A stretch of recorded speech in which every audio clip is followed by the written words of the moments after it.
Always make sure that wherever you go in life, you take your ex-students with you. Thank you, Jamie.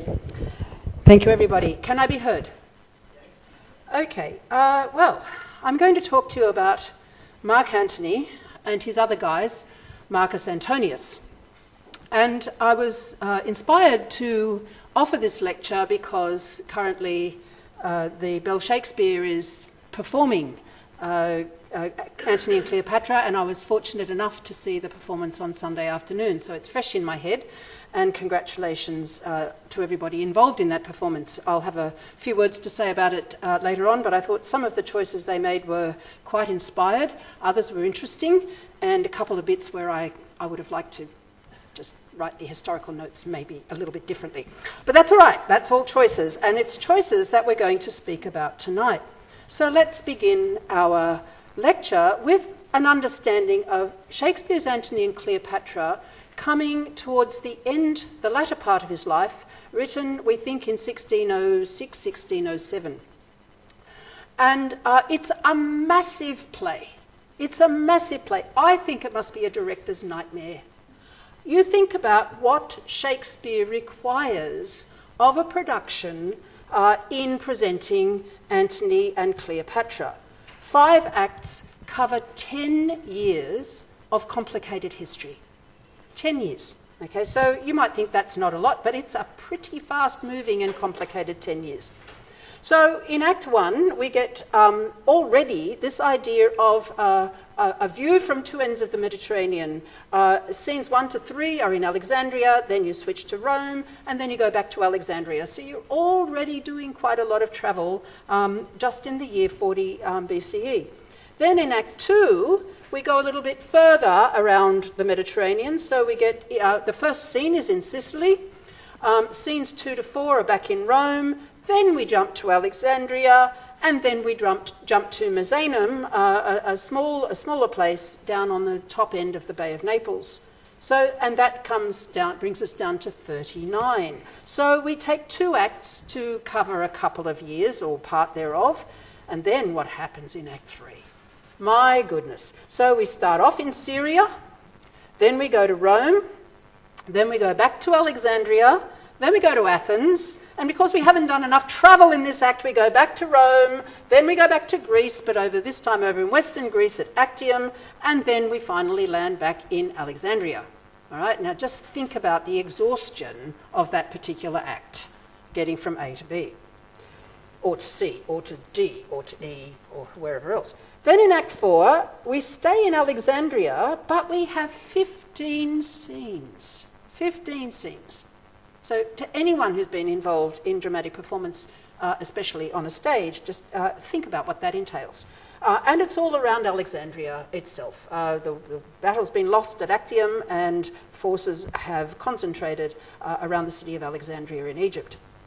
And then in Act 5, we only get 2 scenes, but they're 2 massive ones in Alexandria, and of course the last very famous scene set in Cleopatra's monument, her tomb, then, of course, in the year 30. So we've jumped from 40 to 30, and as you can see, in order to present the story over time, Shakespeare requires us to travel a lot.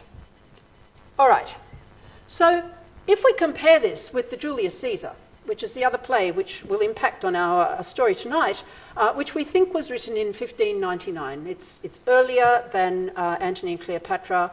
It's a much tighter story. And I would imagine it's a much more satisfying story to put on the stage. Just cast your mind across all the famous performances of Shakespeare's Julius Caesar. Particularly, I think, the one that leaps out at everybody is the 1953 movie which starred Marlon Brando as Mark Antony. It's famous. And if you want film clips or images of Julius Caesar, then you can go directly to a presentation of the Shakespearean play. What movie is there that sticks to Shakespeare's Antony and Cleopatra? You think of all the famous Cleopatras, even the one that took how many hours, 5 or 6, the Mankiewicz of 1963, then 60-something, then we think that they go well beyond Shakespeare. In fact, Shakespeare is kind of the inspiration rather than the script. I think that's very interesting. So let's just look at this one. Is it a more tightly focused story? It's certainly more tightly focused geographically. So Act 1, scenes 1 to 3 are all in Rome, different bits of Rome. Act 2, all in Rome, different bits, but usually a street, a house, someone's house, etc. Act 3, the big one, where Julius Caesar is assassinated, you get the Senate House, the Forum, and then another scene in Rome. So once again, we haven't left the city, we stay there.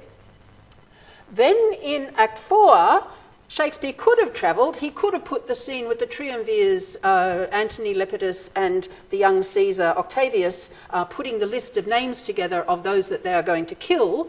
Very brilliantly written scene. It should have been in Bononia. It should have been outside Rome, but no, Shakespeare puts it in Rome.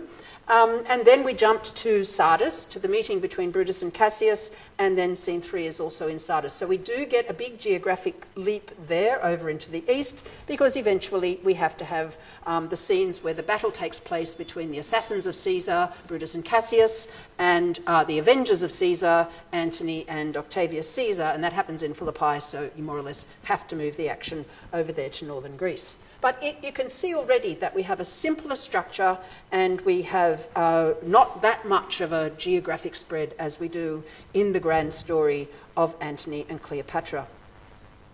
Now, don't worry, there's not a test on this later. I want to give you this as an example of what to never call a book. It's by Michael Kober from 2000, and I won't read you the German, although it's delightful, but just even in the English you get breathless. The political origins of Octavian in the representation of Velleius and his relationship with the historiographical tradition, a philological source comparison. Just bedtime reading. I'm sure you're all going to rush out and buy it. I only give you, perhaps for me, the most useful thing in this book, which at the end is a comparison of different elements of the story and how they are ordered by different authors. So he's got Nicolaus of Damascus, another author that he doesn't manage to get into his title, amazingly, and Appian, one of the authors I'm going to speak about later, and just notice the jumbled way. Just the only important thing from this slide is the way those arrows go all over the place. So the elements, he is arguing, are more or less common, but the order of the story goes haywire and does all sorts of strange things. I think they're far more different than Kober makes out, but it's different enough to be schematically extraordinary. So that's enough of Kober. I won't bring him up again, I promise. Let's go back to Shakespeare. Okay, so we've thought about Antony and Cleopatra, 1607, Julius Caesar, 1599, bit of a question mark.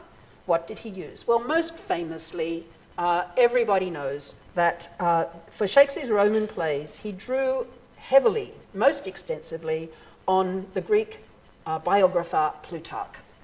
Plutarch, who wrote Lives of the Noble Greeks and Romans, which is a parallel biography. Every Greek that Plutarch wrote about is matched with a Roman. Okay, so it's not just a biography of Antony, it is actually the biography of Antony and Dion. Yes, you've never heard of them, and I'm not going to bother you with who Dion was. But, for example, Antonius is paired with, Brutus is paired with Dion, Caesar with Alexander, sort of makes sense, and Antonius with Demetrius Poliorcetes. I'm sorry, I ran ahead of myself. So basically, Caesar is paired with someone that most of you will have heard of, Brutus and Antonius, perhaps with people that are not quite so famous as Alexander, but it's Brutus. Plutarch sets this up in order to tease out qualities of these guys' lives and how for every famous Roman there's a famous Greek. And so when he comes to write his biography of Antonius, which in fact is late in his oeuvre as well. So we know Brutus was written earlier, then Caesar, and then Antonius. So he comes to Antonius late, and it is in both cases, both the case of Antonius and Demetrius, the Greek, of the post-Alexander era, it's a life of fallen virtue compared. Okay, so both of them are fallen greatness, or the greatness that might have been that didn't happen. So Plutarch's interest is not necessarily in Antonius himself, but in the idea that Antonius displayed certain qualities that fell to pieces, and you can see the grand tragedy of someone who never lives up to his expectations. Well, so that's the Antonius of Plutarch. What Shakespeare used will have been North's translation from 1579 or thereabouts. There are various editions of this. And interestingly, North that translates Shakespeare, translates Plutarch for Shakespeare and others, is not necessarily working from the Greek, but from French. And this it leads to a few wobbles. It's just one of those interesting little pieces of data about the whole way in which these Romans are understood by Shakespeare and others of their day. So Plutarch is incredibly important in creating not just Antonius, but Brutus, Caesar. Shakespeare's Coriolanus is based on Plutarch, even down to the point where Plutarch gets the women's names wrong. He calls the mother of Coriolanus Volumnia. Everybody else calls her Veturia. So, of course, Shakespeare faithfully calls the mother of Coriolanus Volumnia, thereby confusing people forever. But various things. You can actually put part of Antony and Cleopatra alongside North's translation and match the language. And this is a fun game for you to play after dinner if the television breaks down. It really is very, very closely aligned. But not quite. Let's just have a think about how Plutarch organises his biography. Again, I'm not going to give you a test on this, but I just want to note a few things about how Plutarch structures the biography. What does he choose to put in? What does he leave out? Well, it's the longest of his biographies. It's the longest. It's 87 chapters, and a chapter would take, about a page. So it's a very long work. And Antonius dies at the end of chapter 77. All right, so Antonius only survives down to chapter 77. After that, it's all Cleopatra. It's all Cleopatra. The basic structure is that down to chapter 24, we get an account of Antonius's early life and his career in Rome, the civil war between Caesar and Pompey, the death of Caesar, and then the Battle of Philippi. That's all taken care of in 24 chapters. We get the meeting with Cleopatra and the winter in Alexandria, corresponding to Shakespeare's Act 1, in chapters 25 to 30. We get the war in Italy involving Antony's wife Fulvia and his brother Lucius Antonius. We get a peace treaty with the younger Caesar, hammered out at Brundisium, and we get the marriage to Octavia, and the treaty with Sextus Pompeius. All of that takes up 3 chapters. Okay, so think about how much of Shakespeare's play this takes up, and then how many chapters Plutarch actually gives it. Then, and this is significant, we get an account of Ventidius's success in Syria, which is mentioned in Act 3 of Antony and Cleopatra. We get Antonius's life in Athens while he's married to Octavia. We get a new patch-up with the younger Caesar. That's covered in 2 chapters. And then, in the next segment, we get the new relationship, the renewed relationship with Cleopatra, and the failed invasion of Parthia, which covers the years 37 to 34 BCE, and this covers chapters 36 to 52 of Plutarch's biography. All right, it's a very large chunk of Plutarch's biography. Then at chapter 53 and going down to 69, we get the divorce from Octavia, the break with Caesar, younger Caesar, and the defeat at Actium takes up the next large slab.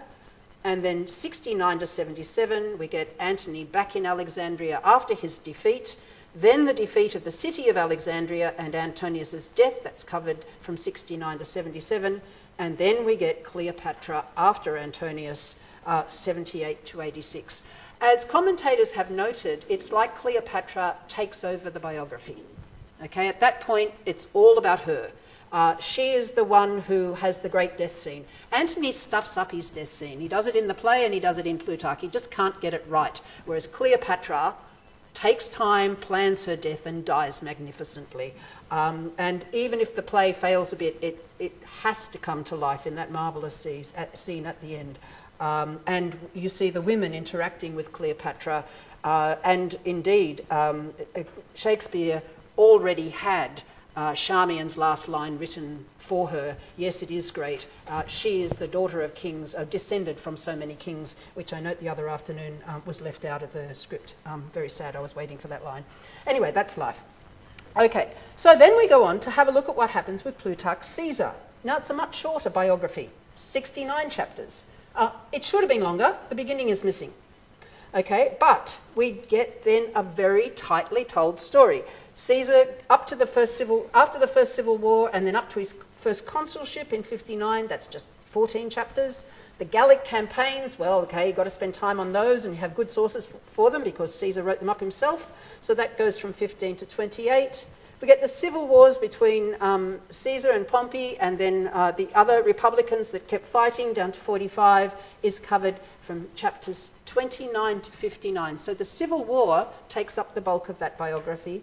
Then the assassination from chapters 60 to 68, and then finally in 69, the ghost appears to Brutus at Philippi, and that takes up the last chapter. In fact, the biography of Caesar ends with Brutus, which has been noted very, very well by Christopher Pelling and others commenting on the biography. And of course, the third life that pertains to our story is the life of Marcus Brutus, the assassin of Julius Caesar. And again, it's a very tightly written biography. It's not this rambling expedition of Antonius's life that goes on and then adds more and then adds more.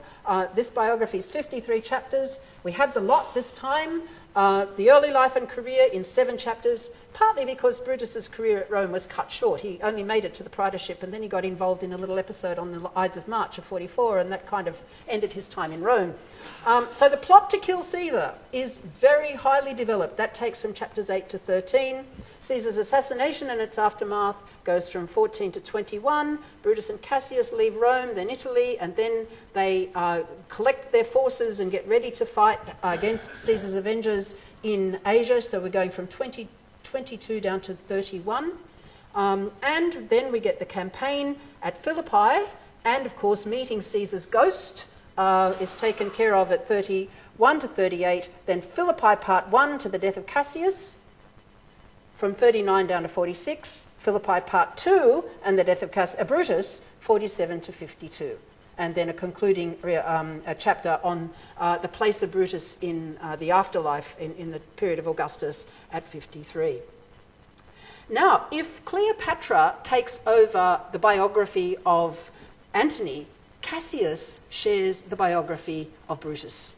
That's a very interesting way in which Cassius comes in and out of the story, either as the evil advisor, or as the great fighter, or as the person who's a bit less moral than Brutus. But it's a very interesting characterization that we get, and quite a nuanced characterization of Cassius that Plutarch offers us. The other thing to note about both the biography of Caesar and Brutus is you get the distinct impression that Plutarch is on Brutus's side. Okay, that he did not really approve of the dictatorship of Caesar, and that if his heart was in anything, it's going to be much, much more in the assassin's camp than it was in the Caesarian camp. So in a way, Brutus becomes a kind of not fallen hero, but tragic figure who had to kill his friend for the good of the state. You kind of get this trope coming through. And so Cassius, in lots of ways, has to bear the blame for Brutus's mistake. It's one way to let Brutus off the hook. Oh, well, he wasn't really the evil one. The evil one was Cassius. Brutus was just in it because he believed that was the right thing to do. Very interesting characterization. All right, then. So if Shakespeare comes to write these 2 plays, he has to leave stuff out and he has to choose what to put in. So if we just think about Antony and Cleopatra for a while, and if we review this little summary of where the scenes are in the Shakespeare version, then it's pretty clear already that he tries to give a sense of the unfolding history, and it is, in fact, remarkably detailed. He doesn't strip. There's many elements that he might have stripped out, and no doubt many directors wished he had, just to make it more manageable. But most of it is there. What is strikingly not there is the expedition to Parthia.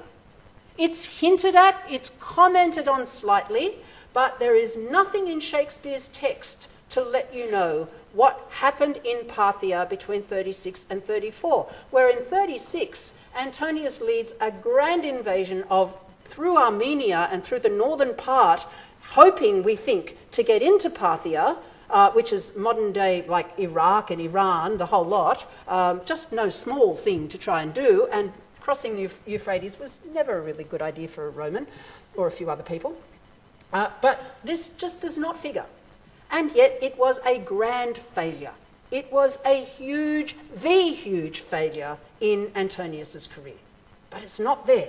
It's more or less hinted at, but you don't even get it spoken of. And this, of course, is Shakespeare's technique for fitting things in that he couldn't put on in his play. He can't put the barge going down the Kidnus River, so he gets Aenobarbus to talk about it to Agrippa at another time. But he doesn't even talk about, at any great length, the Parthian defeat. We get little hints, but we don't get anything like the barge, for example, and no explanation. We get Ventidius actually beating the Parthians in Syria, but we don't get any notice of that great defeat, which I think is critical to understanding Antonius's life. And we get a joint billing on Shakespeare's part. He adds Cleopatra to the title, which you can see Plutarch might have done in a different world, but does not. But Shakespeare, of course, puts Cleopatra up there into the title, and the movies usually then drop the Antony and just go straight to Cleopatra. So it is very interesting to see that Shakespeare, in this amazing adaptation of very tricky material, chooses to leave Parthia out. And I'll come back to that in a moment. Given that, of course, it's most of Plutarch's biography. It's the largest slab of the biography of Antonius. All right, then. So the director's cut, what did I note about the Bell Shakespeare on Sunday afternoon? They decided to get rid of Syria, which I quite understand. It would have been hard to do. They get pretty much everything else, I think. All the other scenes are there, and several characters are amalgamated. I can understand that.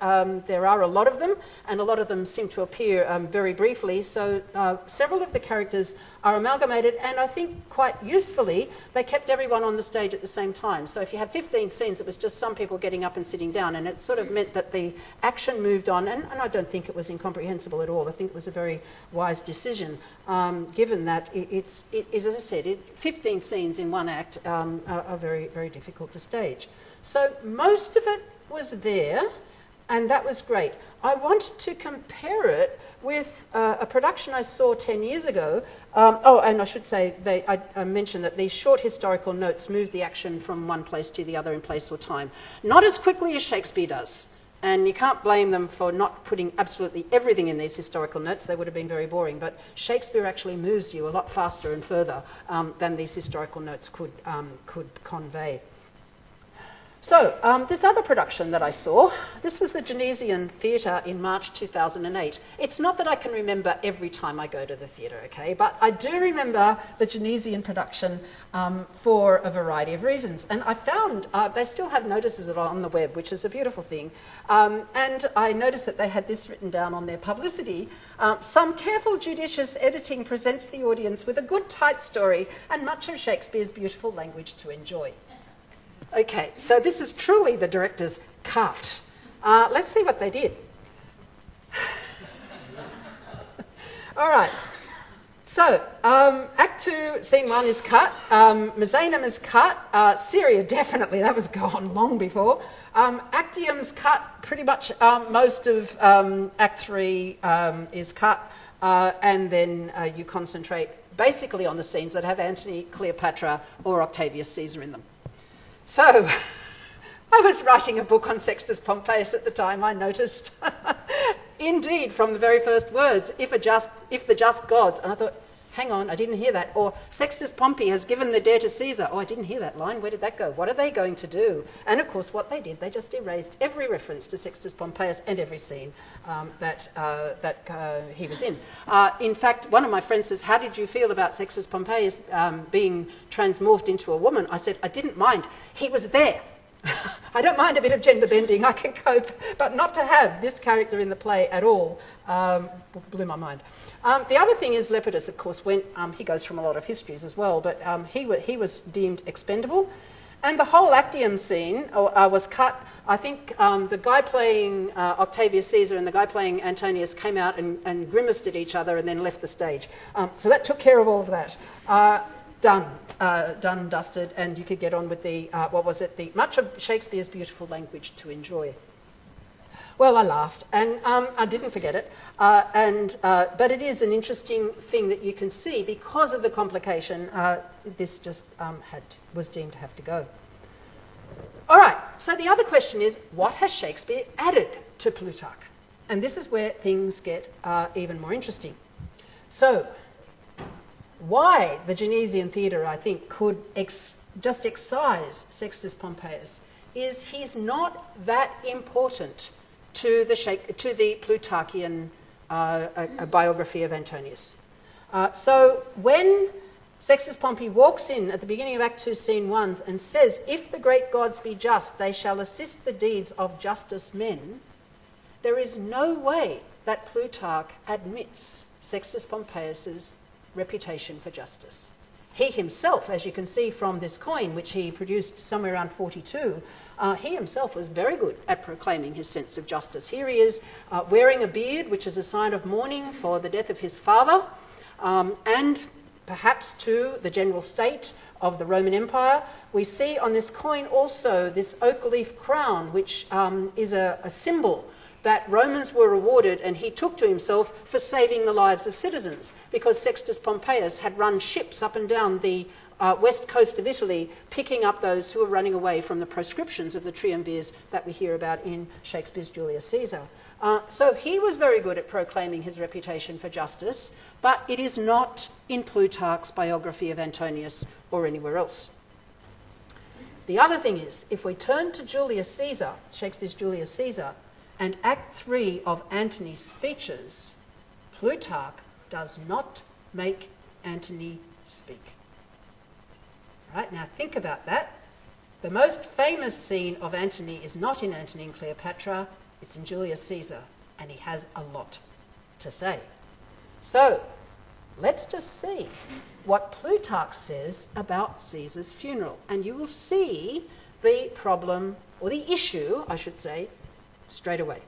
So, in the Brutus, we have, I've cut it down for reasons of sanity, Antony pronounced the customary eulogy, and when he saw that the multitude were moved by his words at Caesar's funeral, changed his tone to one of compassion, and taking the robe of Caesar, all bloody as it was, unfolded it to view, pointing out the many places in which it had been pierced and Caesar wounded. That's it. In the Caesar, 68:1, and they saw the body as it was being borne through the forum, all disfigured by its wounds. Now the popular passion no longer booked any discipline or restraint. No mention of Antony. None. Absolutely none. Then in the Antonius, we get a longer but still interesting description. Antony pronounced the customary eulogy over the body in the forum, and when he saw that the people were mightily swayed and charmed by his words, he mingled with his praises sorrow and indignation over the dreadful deed, and at the close of his speech shook on high the garments of the dead, all bloody and tattered by the swords as they were, called those who had wrought such works villains and murderers, and inspired his hearers with such rage that they heaped together benches and tables and burned Caesar's body in the forum. All right, so he speaks, but he's not given words. It's a reference to a speech, but not any speech itself. What we have here, at least, is Antonius drawing out the horror of Caesar's murder and more or less playing the crowd.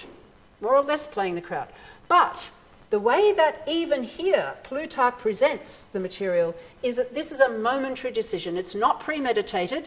He catches the mood of the crowd and improvises. So he comes out, you can see the close relationship between the Brutus and the Antonius, where the Caesar is doing something completely different.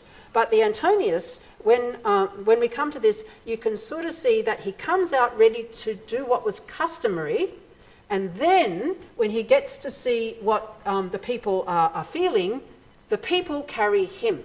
The people carry him, not him, the people.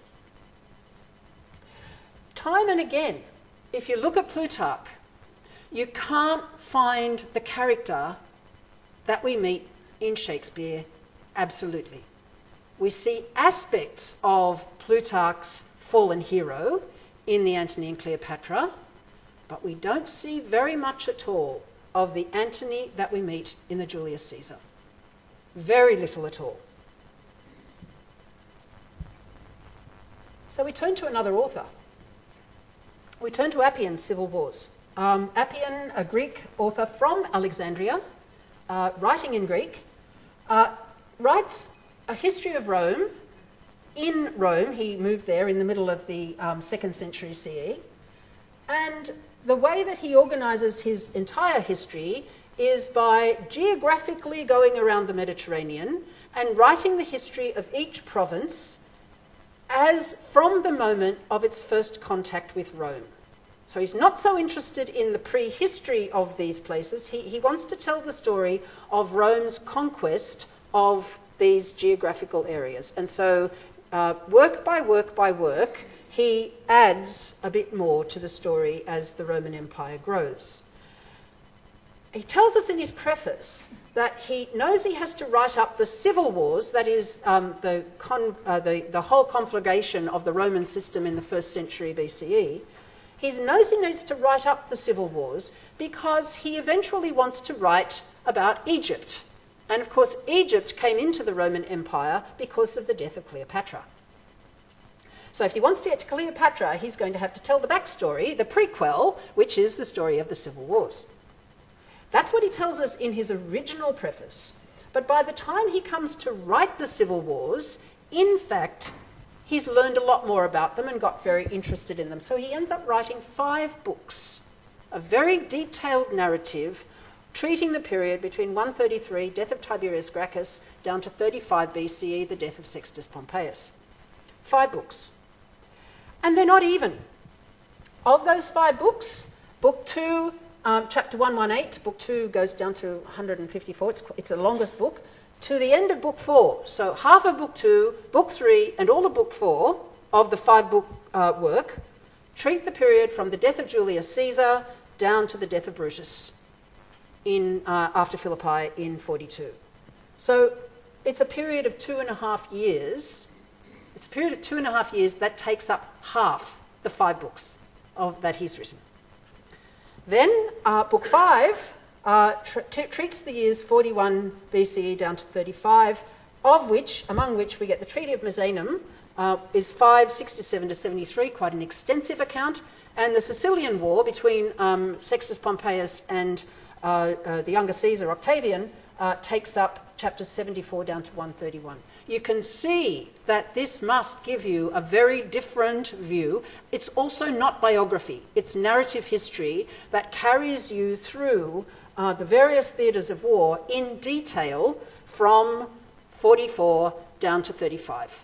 As I said, it's a completely different genre, and the content is also different from what we get in Plutarch, who segregates the lives according to his biographical decisions. And it ends with the death of Sextus Pompeius, which was almost certainly instigated by Antonius through his legates, ends the final book, from which he was intending, and did, to proceed to Egypt. And in antiquity there existed 4 books treating Rome's connection to Egypt, ending, of course, with the Battle of Actium and the fall of Alexandria in 30. He would have treated the story of Antonius and Cleopatra in those books. Well, he did treat them, we just don't have them anymore. They're lost, sadly. One of those things that if ever we get hold of the library of, I don't know, Piso at Herculaneum or whatever, we'd like to find, along with the rest of Livy's lost books and various other things that we have on our shopping list. But we don't have it. So that doesn't exist.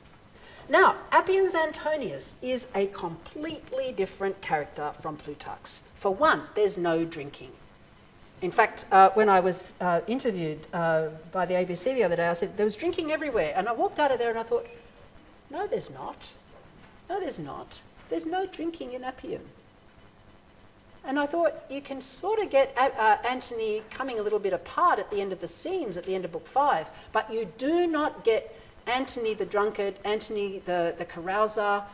You really, really don't get that in Appian at all. In fact, just to show you, the one mention where he does, I think you're going to get the downfall of Antony. Maybe you will have got it in the Egyptian books, but you don't get it in the civil wars.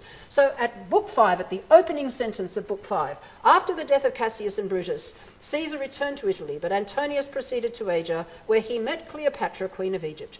This passion brought ruin upon them and upon Egypt besides. For this reason, a part of this book will treat Egypt, a small part, however, not worth mentioning in the title, since it is incidental to the narratives of the civil wars, which constitutes the much larger portion. And he's already explained to us earlier that he's going to treat the Egyptian story in the Egyptian books. So this is all he has to say.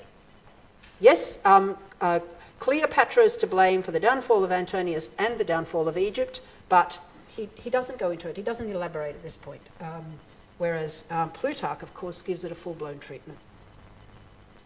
So Appian's Egyptian history is lost.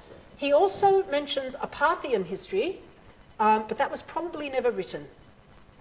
We can't find any trace of any mention of it. It's only promised rather than written. So in several respects, Appian has let us down on the later part of Antony's life. We truly do depend on Plutarch quite a lot there, and on the historian Dio, but we don't have Appian's account, and it would have been very interesting had he chosen to write it.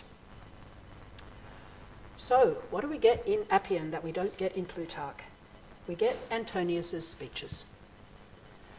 In Book 2, there's no speeches in Book 1 of Appian, very few in the first part of Book 2, but the minute we hit the aftermath of Caesar's assassination, we get massive numbers of speeches, and so many of them belong to Mark Antony. 2 speeches to the Roman people directly after Caesar's death, 1 speech in the Senate, and the funeral oration.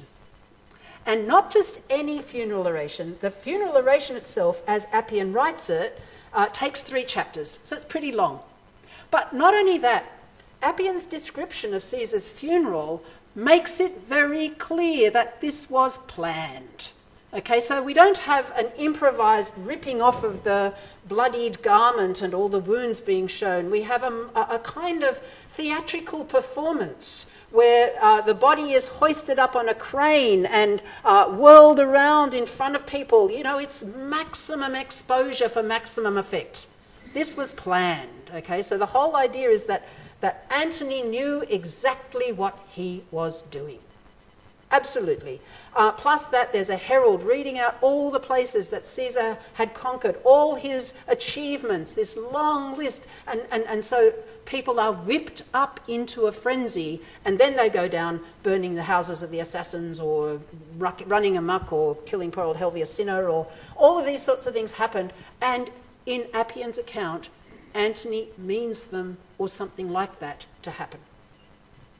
In Book 3, we get conversations between Antonius and the younger Caesar, and we get a very long speech to the military tribunes where Antony justifies all his actions from the time of Caesar's death, and why he didn't come out straight away and try to avenge Caesar, and why it all had to wait, and it all had to be politicked, and they just have to be a little bit patient, and they'll get their revenge in the end. Now, what have we got? Have we got the truth? No, I don't think so. But I do think what we have is Antonius differently portrayed, and a memory of the fact that Antonius was a great orator. The idea of Shakespeare in the Julius Caesar gets Antonius rather brilliantly, and I don't think he could get it from Plutarch. That little description that I read you gives you the psychology of the funeral, or a psychology. It doesn't give you anything like the words. The idea that this was a villainous action, that it was almost sacrilegious, that doesn't sit so well with Plutarch. Remember, he's kind of a little bit on Brutus' side, but it's absolutely the Antonius that Appian gives us. Absolutely. So Cassius also in in Appian, gets a speech in Book 4 that runs for 10 chapters. It's a huge speech defending the history of the Roman Republic against the imposition of tyranny. Why does he do that? I don't know, but it is a massively important piece of historiography. And unlike many, I don't believe Appian made these speeches up. I'm not sure whether Cassius delivered the speeches or Antony delivered the speeches, but I think they were made up much, much, much closer to the time and not by Appian himself. He's got a tradition. He's drawing upon a tradition that is very, very different from that which Plutarch adopts. Now, did Shakespeare have access to Appian? Well, yes, he could have. Appian was translated into English, partly through the Greek itself and partly through Latin translations, Greek into Latin and then into English in 1578. So it was available, as was Plutarch's Lives. Both these works were available to Shakespeare if he wished to access them. So I summon up here the image of Marlon Brando. If you actually think about the image of, he wasn't even 30 at the time. I mean, I know later on he wasn't perhaps quite as gorgeous as he was then, but he is a brilliant Mark Antony. And I did just for your sakes, not for mine, I did watch a bit of Charlton Heston, and it's just not a patch. So just go back to 1953 and skip the other one. It's really great. I mean, the whole production is really great. But if you think about this, try and map the characterization that Shakespeare elicits for Mark Antony in the Julius Caesar, and it doesn't fit the characterization that you get in Shakespeare's Antony and Cleopatra. They're just two different characters. Now, okay, what sort of confusion has this caused for modern scholars? Thank you. What sort of confusion does this cause for modern scholars? Well, I just give you one example. Ronald Slimes' Roman Revolution. Syme made a hero out of Mark Antony, and he couldn't work him out.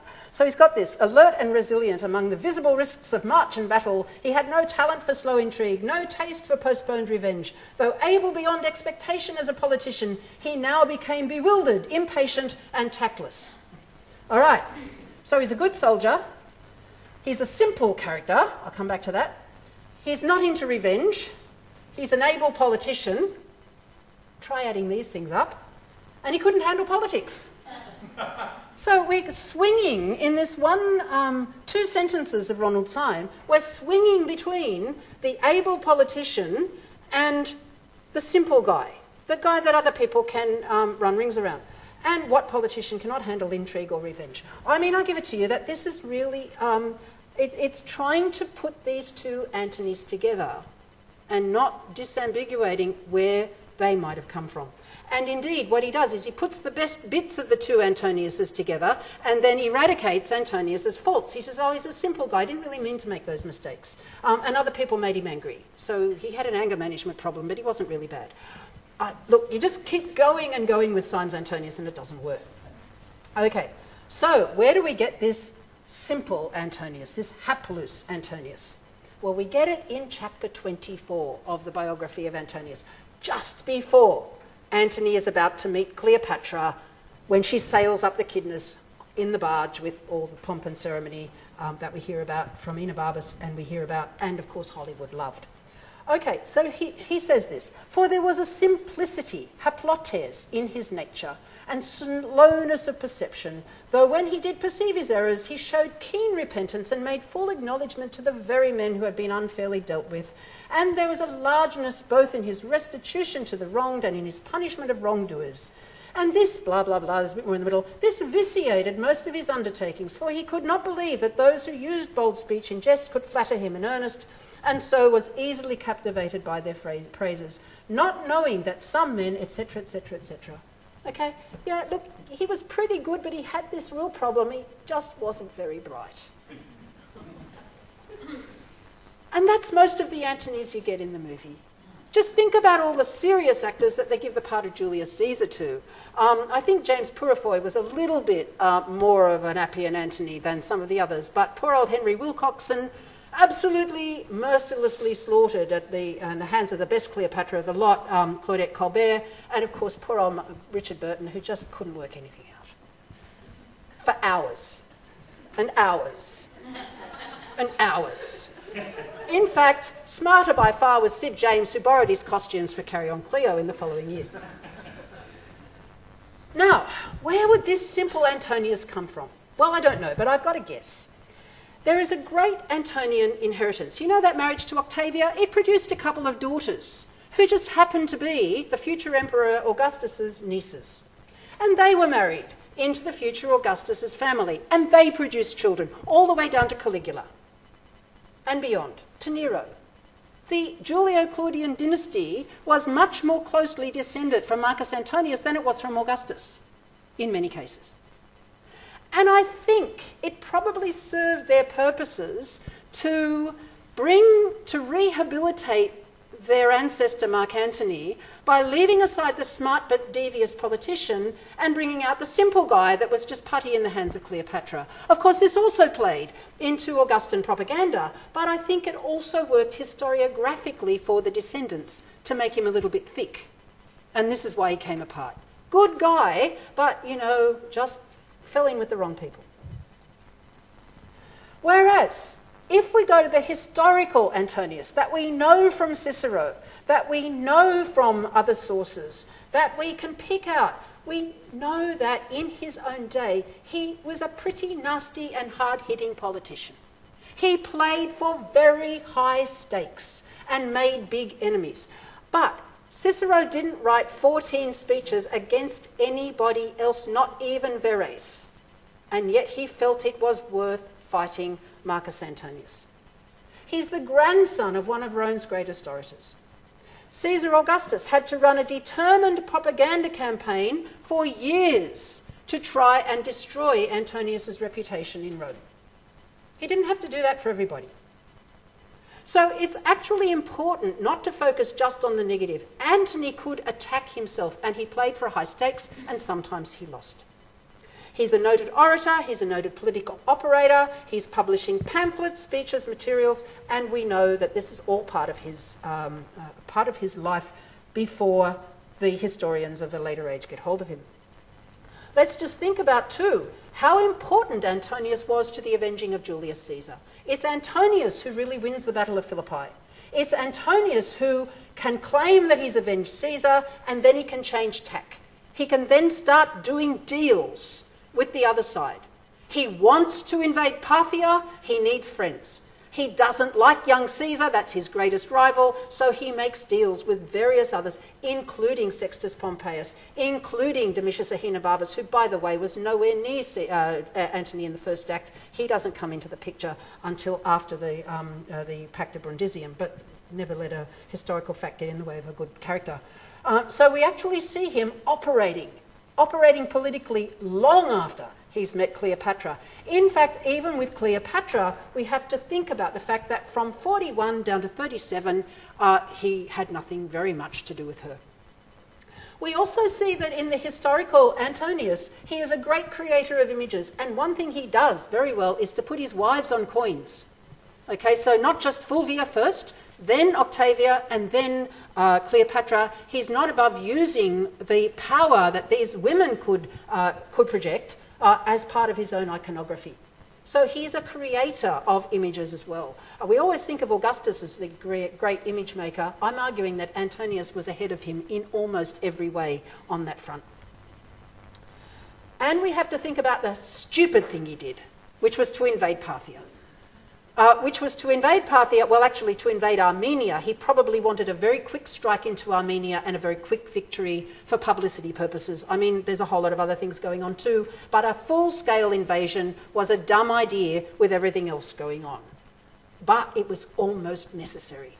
If he wanted a reputation to outdo the older Caesar and out-politic the younger Caesar, he needed this on his CV, and it didn't work.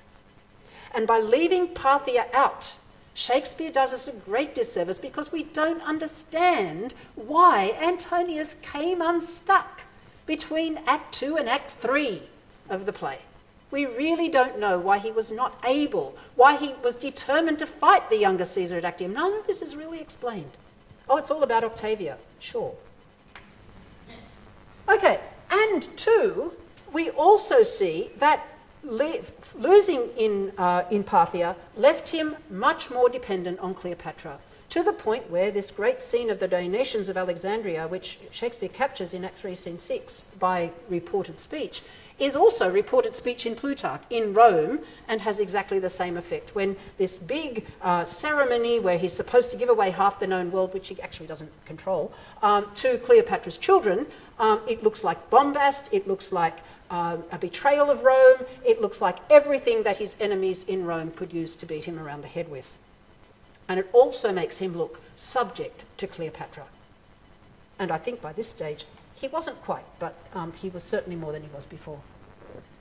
So if we're going to put Antony together, I think the important thing is to realise that we've got a very complicated tradition, partly forged by himself, partly forged by people at the time trying to publicise his qualities, and partly forged by a later tradition who wanted to bring him back into the family without actually admitting that he was maybe more in the right than we know. So what have we got? We've got a great but flawed politician. We've got a great orator. I really do believe if we had some of Antony's oratory up close and personal, it might look a little bit like Appian, but it's just a shame that we don't have it. Fallen virtue? Maybe. I would say that the characteristics that he had at the beginning, he had at the end, and he always gambled. He was known as a gambler, and he gambled. Eventually he gambled in Parthia, and eventually too he gambled at Actium, and it didn't go his way. Did he come up against a better player? Well, yes, he did, but it wasn't Octavian, it was Agrippa. Agrippa really could beat him, and Agrippa really could beat Sextus Pompeius. And there's no way that Caesar Augustus, Octavian, whatever you want to call him, would have done very well without Marcus Agrippa. So he did come up against a better player, but it was Agrippa. Did he lose the history wars? Well, what do? You're sort of sandwiched between Julius Caesar, Augustus, as he was in the future, and Cleopatra. Organise your legacy better than that. Okay, that's just not a good idea. Okay, so I've already talked about his imperial descendants needing a different image, for sure. And so I think this simple guy came out. So Plutarch and Appian play a complementary role in preserving Antonius. I think of it like this. Would Shakespeare have taken any notice of Antony without Plutarch's biography? Without all those vignettes and the drama and the cross-dressing and the play acting and the funny stories about what Antony and Cleopatra did in Alexandria? I don't think so. I don't think so. I think what draws what draws Shakespeare to Antony is Plutarch. But what makes Antonius great, particularly in the Julius Caesar? It's not Plutarch, it's Appian. And what gives Shakespeare his pretty good knowledge in a way, I mean, I know you've got monarchs and lords, all this sort of stuff, but his basic understanding of the Roman Republic can't come from Plutarch. Plutarch doesn't give us that. Appian does. So in several ways, we can see what a great force and inspiration Plutarch was to Shakespeare. But I don't think those plays would be what they are without Appian, so I think he deserves part of the credit. Thanks very much.